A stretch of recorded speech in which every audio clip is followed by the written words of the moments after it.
ब्रह्मांड में पदार्थ प्लस एनर्जी से किसी भी वस्तु की रचना या ब्रह्मांड की रचना होती है। पूरा ये ब्रह्मांड आपका पदार्थ और एनर्जी से बना।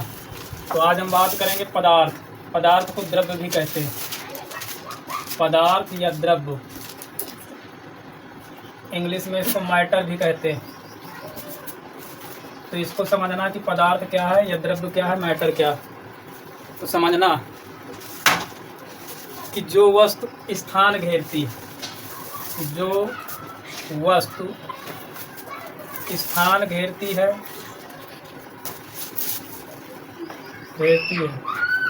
जिसमें भार होता, जिसमें भार एवं आयतन होता, उसे द्रव्य कहते हैं। क्या कहते हैं? द्रव्य कहते हैं या पदार्थ कहते हैं। ये याद रखना। यानी जो वस्तु स्थान घेरे, आयतन हो, आकार हो, भार हो, तो क्या कहलाता? ठीक, तो उसे हम द्रव्य कहते हैं या पदार्थ कहते हैं या मैटर कहते हैं। जैसे एग्जाम्पल के तौर पर ले लीजिए आपका पत्थर, ठीक, ईंट, लकड़ी, किताब आदि। ये सारे मतलब जो एग्जाम्पल बताए गए, इनमें स्थान भी घेरेंगे, ये आयतन भी होगा, आकार भी होगा।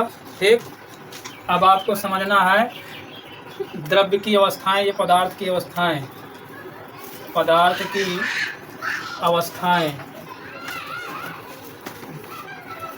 ठीक, तो पदार्थ की तीन मूल अवस्थाएं होती हैं। कितनी अवस्थाएं होती? तीन मूल अवस्थाएं होंगी। एक नंबर एक होगी ठोस अवस्था, ठोस अवस्था, और दूसरी होगी आपकी द्रव अवस्था, द्रव अवस्था, और तीसरी है आपकी गैस अवस्था, गैस अवस्था। ये है सॉलिड स्टेट, ये है आपकी लिक्विड स्टेट, ये है गैसीय स्टेट। यानी तीन अवस्थाओं में कोई भी पदार्थ पाया जाता है। पदार्थ के कितने रूप होंगे? अवस्थाएं होंगी। इस विश्व में जितने भी पदार्थ हैं वो तीन रूपों में पाए जाते हैं। कौन कौन से? ठोस अवस्था में, द्रव अवस्था, गैस अवस्था। अब इनके विषय में आपको डिटेल जानना है, समझना। फिर से सुनिए कि इस ब्रह्मांड में या पूरे विश्व में तीन रूपों में पदार्थ प्रेजेंट होता है, लेकिन वहीं पर और दो टाइप आ गए हैं जो पेपर की दृष्टि से, परीक्षा की दृष्टि से पूछा जाता है। तो वो कौन कौन सी अवस्थाएं, उनको अलग से नोट डाउन करना है आप लोगों को। तो चौथी अवस्था का नाम दिया गया है प्लाज्मा।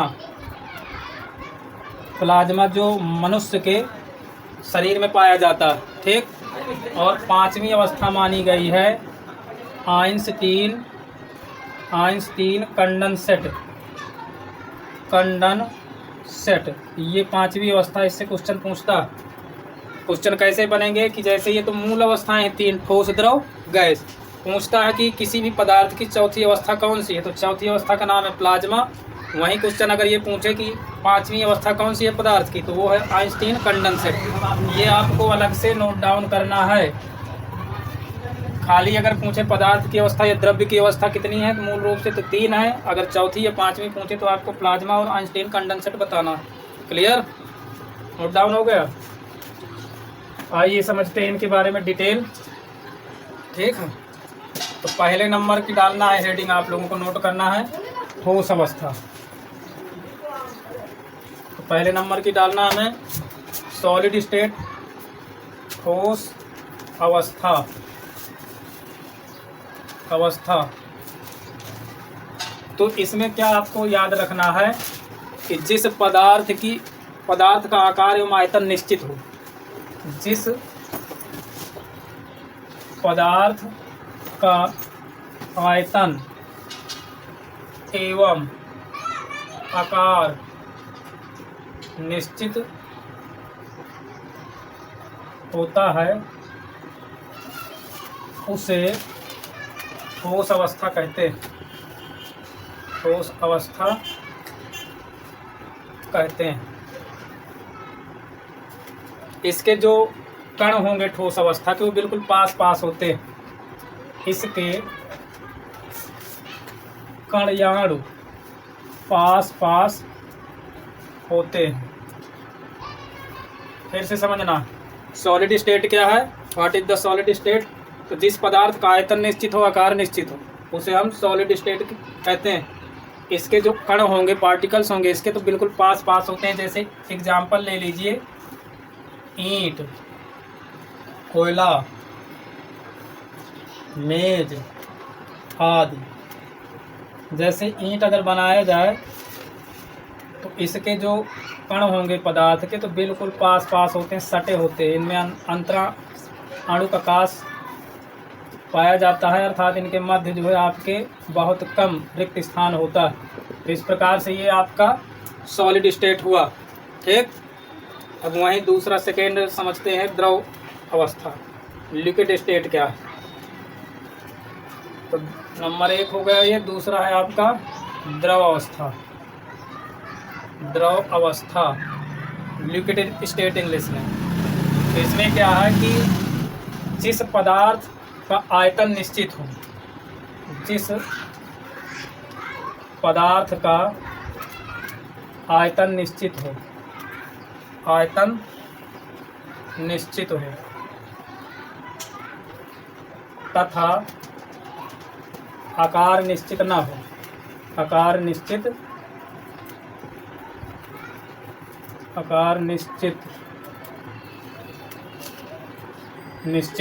ना हो,